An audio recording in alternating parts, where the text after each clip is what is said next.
Welcome to Fall Thrive, the podcast where we break stigmas through casual conversations. So I am back from my little mini 2-week break. I did upload a bonus episode last week, but no episode the week before, and I'm back though now. I have a few more episodes for this season to go, but it was really, really nice to have time off. I had a week. I went up to Brisbane with my mum and Remy, and I haven't been on a holiday in like 7 years, and it was so nice to do.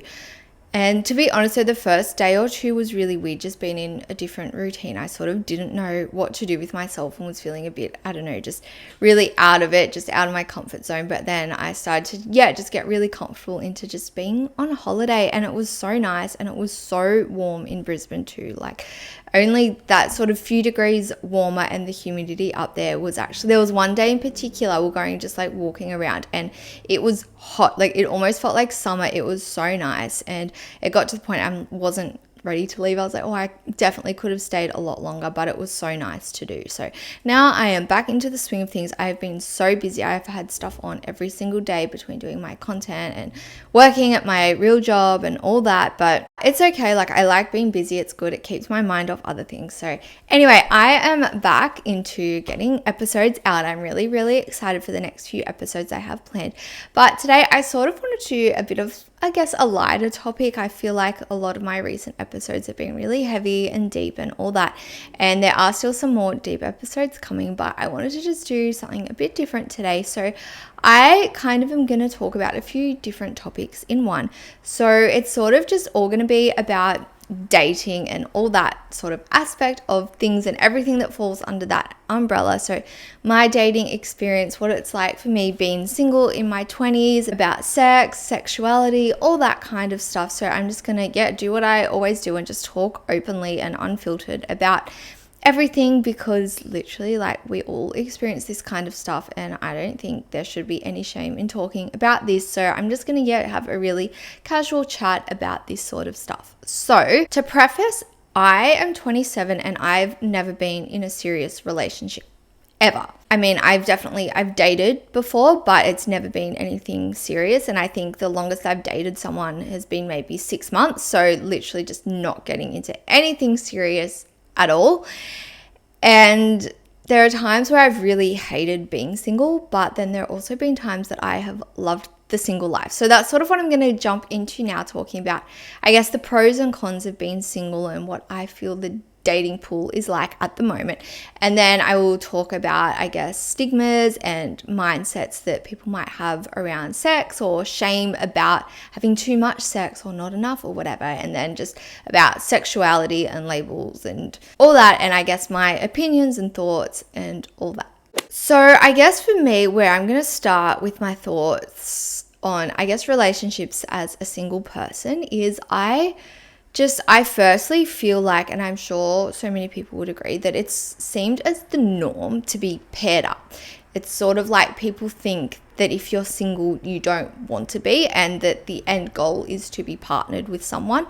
And while I think that is the way for most people, like you think most people in life, most people, and I guess adults that I know are in a relationship or married or paired up, I think that it needs to be normalized that maybe not everyone wants that or desires that, and that if your timeline isn't looking like a traditional timeline, that is so fine. Because as I said, I think most people do follow the traditional timeline. You leave school, you go to uni or college, you work, you meet someone, you get married, you have kids.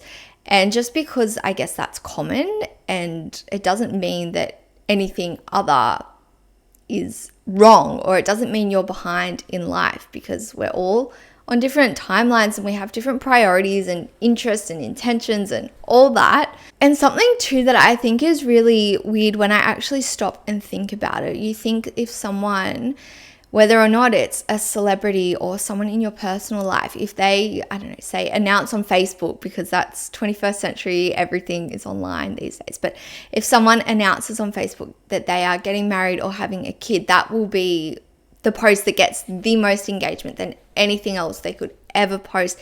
It will get the most likes and comments and messages and all that.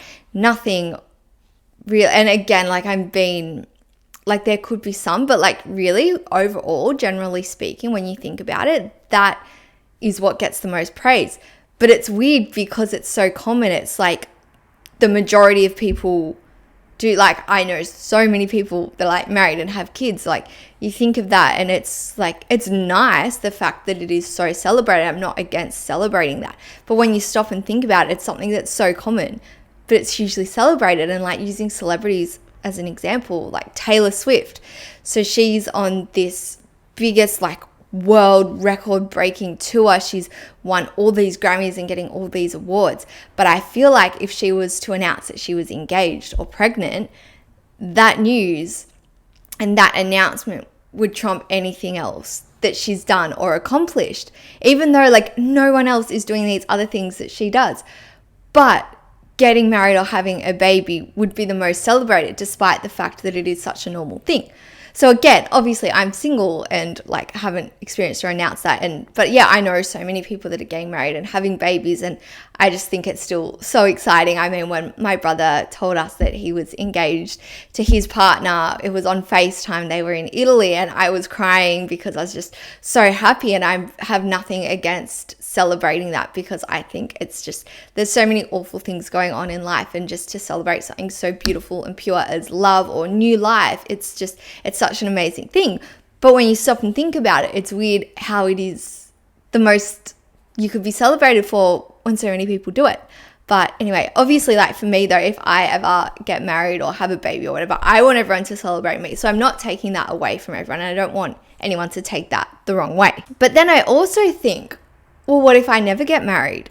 Then I'll never get, and again, this is all just like, I feel like this sounds so, I don't know, like vain, and like, oh, it's like, obviously people don't get married to get celebrated or praise from people on social media. But I'm just saying, if I never get married, will I never get celebrated in that way? Why do I need to legally bind myself to someone to have a huge party, to have people celebrate me or give me money and buy me things for my house? Why does that have to involve someone else? And yeah, and as I said, like, I'm not against marriage or weddings or anything like that.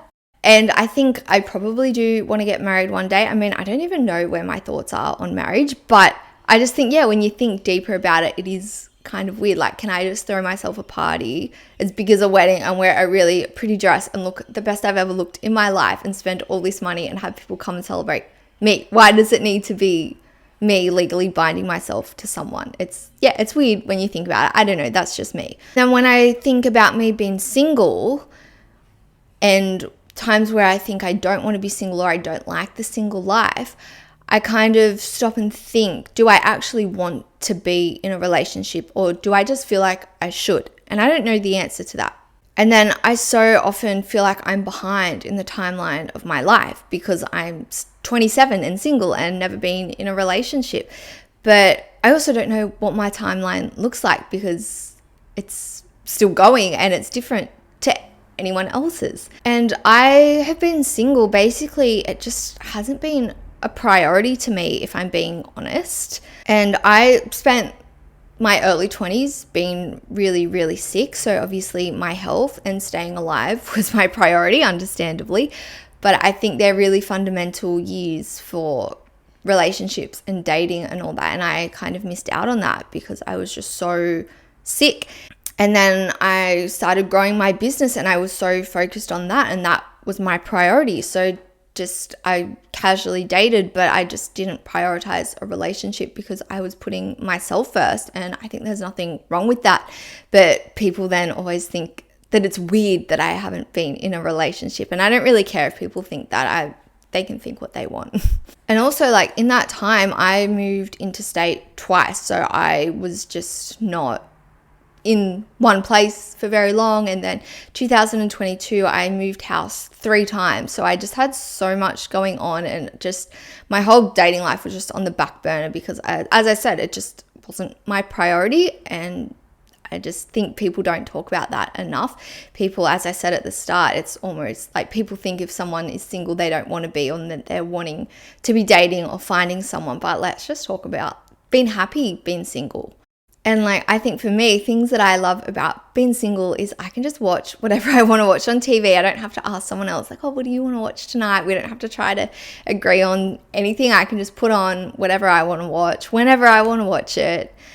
I can have what I want for dinner. I mean, obviously, yes, if you're dating, you still can, but obviously if you're living with someone, you have to factor them in and like, well, what do you want for dinner tonight? Or making your own and just being considerate of another person. But I can just, again, cook whatever I want. I don't have to worry about sharing my food or anything like that. And I can do whatever I want on the weekend. And again, obviously in any healthy relationship, you should be able to do that anyway. But again, it's not even having to factor in anyone else. I can just do my own thing. I can take up all the room in the bed. I mean, obviously Remy takes up some room, but not much, but I don't have to like worry about squishing into bed with someone else. I can just take up the whole bed and it's just like so good. And then I don't have to worry about anyone else's snoring, sharing the bed with anyone, because Remy doesn't snore. I don't know if I snore, but that doesn't affect anyone else. But then on the flip side, I guess for me, like at the moment, the biggest reason why I hate being single is because it's expensive. I live by myself and I just think if I was living with someone else, if I was living with a partner, everything would be halved and I'd be saving so much money. Like for me, I mean, I get lonely sometimes, but being really honest, the biggest reason now why I would want to be in a relationship is purely to relieve some of the financial burden. Yeah, I guess so. That's just my, I don't know, thoughts, experience, opinions, and all that on being single. I think there's no shame. Like, I'm not ashamed to say that I haven't ever been in a relationship. Like, I really don't care. Some people, as I said, think it's weird or I'm behind. I literally could not care less. Okay, and now for the next little segment type thing, I'm going to sort of combine the topics of sex and sexuality. So firstly, when it comes to talking about sex, some people are very open and some people are more shy or private. Either is fine. Everyone has different thoughts, opinions, beliefs, and all that. Like, that's so fine. I think it's definitely up to each individual as to how they share their sex lives if they choose to. But I think the main thing that I've noticed, I put a question box thing up on my Instagram about people's thoughts and all that around sex. And the main response, I was actually blown away with how many people said this, but people feel ashamed if they're not as sexually experienced or if they're still a virgin at a certain age. So that's where I'm sort of going to start this conversation. I think firstly, I want to say when it comes to virginity, I just hate the term. I hate the concept. Again, it's different for everyone. Everyone thinks differently. I'm obviously only sharing my experience because, well, that's what this podcast is for. But I don't know, I just hate the term virginity. And yeah, I had so many people message me. They're like, oh, I'm this age and I've never kissed anyone. I've never had sex or whatever. And again, I mean, as I said, I'm 27. I've never been in a relationship. And I think too, it's just, I don't know, I hate that people feel like there's a timeline they need to follow or they should have done X by this age. And I'm just going to share sort of my experience and timeline and what I guess my thoughts and feelings around doing certain things at certain ages. So I had my first kiss when I was 17 or 18. And at the time I thought that was really late because everyone else around me and people I went to school with and stuff were kissing when they were like 14 and stuff. So I felt that was really late. Obviously 10 years now, I'm like, well, 17 is still like a baby. But even too, just seeing on like TV shows and stuff, I feel like you see like 12-year-olds kissing and all that. And I just feel like that's way too young. But obviously, I mean, I'm not here to shame anyone. So like each to their own, like do what you want as long as it's legal and consensual. But yeah, I just thought, like, as I said, I can't remember if I was 17 or 18 around that age. I just thought that was really late at that age. And I guess at the time, like before I'd ever kissed anyone, when I was maybe like 15 or so, like I had it in my head that it was like a big deal and it should be romantic and a fairy tale and all that. And then as I sort of got older, I'm like, it's not really that much of a big deal. I think people put so much like, I don't know, thoughts or whatever into their first kiss. And I don't know, then I was in like my party girl phase and kissed a lot of frogs, and I just literally means nothing to me. And I know that sounds really bad, but I mean, obviously if it's with like the right person, someone that you really like or love, it is different to if it's like a stranger in a nightclub. But that's just like my thoughts on it. And I think there's no shame if you're whatever age, like you could be 30, 40 and never kissed anyone. Like that's so fine. And yeah, just don't feel bad and don't compare yourself, because it'll happen when it's meant to happen. And I feel the same about when it comes to sex. I lost my virginity when I was 19, and like with my first kiss, I thought that was really late. But as I said, looking back now, I think of myself at 19 and I was like, oh my goodness, Hannah, you are a little baby, but not actually a baby because that's illegal. Anyway, I think for me, my mindset was I kind of just wanted to get it over and done with, as bad as that might sound. And looking back, like, I wouldn't say that I regret it, but I don't think it would have really made a difference if I had have waited a bit longer. But I don't know, like, people always say, oh, when you're ready, you'll know. But I don't know. I think for me and my thoughts and feelings and mindset around it, I don't think I ever would have felt truly ready, because you don't really know what you're ready for. So as I said, I don't think it would have made difference to me if I waited longer. But as I said, I don't regret it. I don't know, that's just my mindset. For me, I don't really view sex as that big of a deal. And I know a lot of people will probably disagree with me on that. I just think for me, I do need to have some kind of physical and or emotional connection with someone, but I don't place a huge importance on it. And that's where I think we really need to understand that everyone views and values sex differently. Some people, it is sacred and to be done with someone that they truly love or after marriage, and that's where like religious belief comes into it as well. And I'm not here to shame that or say it's wrong, because there's no right or wrong. Everyone is allowed to have different thoughts and beliefs and opinions and values. And some people just see it as a bit of fun and just whatever, and they don't think anything of it. And I think overall, I'm probably, like somewhere in the middle. Like, it's not nothing to me, but obviously I'm not like religious about it or anything. And then of course we have to acknowledge that some people just have no sexual desire at all. Those people are asexual and they just don't feel that, and that's also fine, and that's not something we talk about enough. And I can't really talk about it because I am not asexual, so it's not my place to talk about that. But I just want to acknowledge in this conversation that asexual people do exist in the world, and that is also fine. And as I said before, in my opinion, what it comes down to, no matter what your beliefs and values and all that are, as long as it is legal and consensual, it's fine. I think that's like the biggest sort of blanket statement I can put to wrap up my thoughts on sex. Okay, so segueing, when it comes to sexuality, I have so much that I want to and can say about this, but I'm going to try and keep it to the point. So, you know how I feel about labels. I hate labels, period. I think they're too permanent, and I honestly believe that sexuality is fluid, so it's dumb to put a label on it. Again, not everyone's going to agree with that. Some people will probably very strongly disagree, but again, we can have our own opinions and that's fine. Just don't shame anyone for theirs, please. And like, why do we need to label our sexuality? Why does that matter? So for me, I guess I feel like I'm probably more attracted to a person than a gender. Does that make me pansexual? I mean, probably, but I'm not gonna put a label on that. I mean, what's to say that my preferences won't change the way I feel now? As I said, I feel I'm more attracted to people than genders. What's to say that in 5 years' time, I'm only attracted to males, 10 years' time, only attracted to females, then both, and then neither? Like, who knows? Like, it's just, I think it's so fluid. And even though some people might identify one way their whole lives, that's not to say, like, I honestly think that it can change. So a label is just making it so permanent, because it's like, okay, well, what if, I've always said, oh, I'm straight.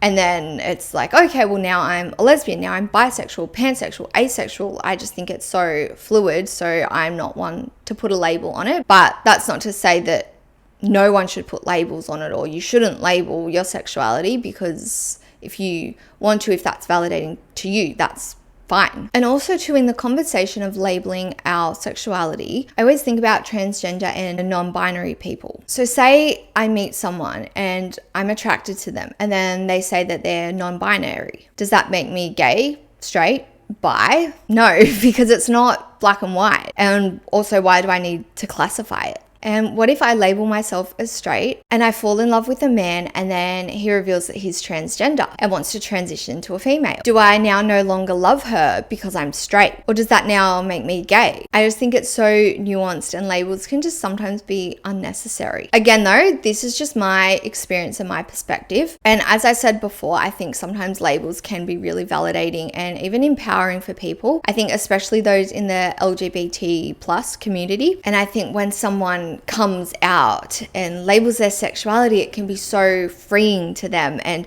a sign of owning and embracing their queerness. And obviously I am all for that. I'm not going to tell someone to not label their sexuality when it is something that is just so, as I said, empowering for them. But yeah, as I said, just for me, I've just never felt the need or want to label myself or my sexuality or anything. Like any type of label, I just don't like it. I like to just live freely and believe in change and fluidity. I don't know if that's a word, but yeah, I think just as humans, we're always growing and changing, and I don't want to box myself into anything. So I guess the biggest takeaway I want you to get from this episode is you do you, boo. I just think we need to understand that we all lead such different lives and that we're on different paths. We have different values, and that is all okay. So I think we just need to be respectful of other people's thoughts, beliefs, values, and how other people choose to live their lives, and understand that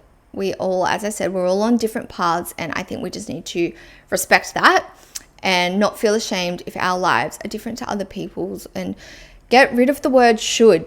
Stop thinking, oh, I should have done this by now. I should be here. I should be doing this. Just don't compare your timeline to someone else's. Don't pressure yourself into anything you're not comfortable with. Don't feel ashamed for being less experienced. Don't feel ashamed for being maybe more experienced. And yeah, just focus on you, because trust me, life gets so much better when you just stop coming up with these crazy, unrealistic expectations for where you should be. Just really think about your values, your beliefs, the life you want to lead, and do what you want to do to get there. So if you are like me, say, if you're 27 and single and you really don't want to be, and you know that you really want to meet someone, settle down, get married, and you would have liked to have already have done that by now, obviously you can't dwell in the past, you can't change it, but do something about it. And it's so much easier said than done, trust me, because I've been times when I've not wanted to be single and I haven't done anything about it. But I fucking hate the dating apps. I'm sorry, I just don't believe it. I know people meet their one true love on the dating apps, but I still don't buy it. There's all this evidence, but I don't know. I've just had the worst. Like, I hate the dating apps, but I feel like these days that's like where you meet people. It's so hard to meet people organically because everyone just wants to swipe on an app. But for me, I just feel so disposable, and people don't really give me a chance, because it's like if you don't initially have that spark with someone, they can just swipe and choose someone else.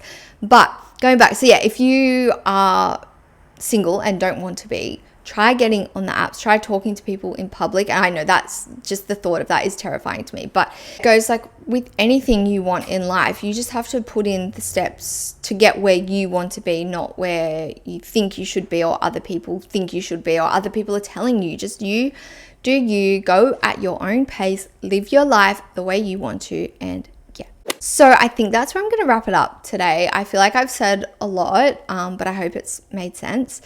And yeah, I don't know, come chat with me on Instagram. I'm really interested to hear your thoughts and opinions and all that on this. But of course, I am going to sign off with a Hannah's hot tip. And it's actually completely unrelated to anything in this episode, but it's like a skincare tip. I am hugely into skincare. It's sort of a 2-in-1 tip. So when it comes to cleansing your face, cleanse your face every single day, even if you've not worn any makeup or whatever. Just at the end of the day, like you've been out and just who knows what's in the air these days, and you just need to just cleanse off. I always, no matter what, every single day I do a double cleanse. So I cleanse my face and then I cleanse it again, because I feel like that first cleanse is getting off, whether it's makeup or just air, dirt, whatever, is getting that off. And then the second cleanse is actually getting in and doing the cleanse to your skin. So always do a double cleanse, and on probably both cleanses, but especially the second one, actually take the time to cleanse your skin. I feel like as well, especially if you're buying expensive products or whatever the product is, a lot of people just sort of wash over their face and rinse it off. But take at least 60 seconds to massage in or cleanse in, or whatever the word is, your skincare. Really focus just on gently circular motions, circular upward motions. Just really take that extra time, at least 1 minute, 60 to 90 seconds, I would say is the sweet spot of really just rubbing in your skincare, because that's really giving it the chance to work. Yeah, I've been doing this for years now. I can honestly say like I have pretty clear skin, and I think that is not accidental. It is because I take such good care of my skin. Obviously, sun cream every day. That's my biggest hot tip in life, is wear sun cream every single day. It actually makes such a difference if you take that extra time to let your cleansers work. And yeah, come message me on Instagram if you want my full skincare routine, because it's elaborate, but I always get compliments on my skin, if I do say so myself.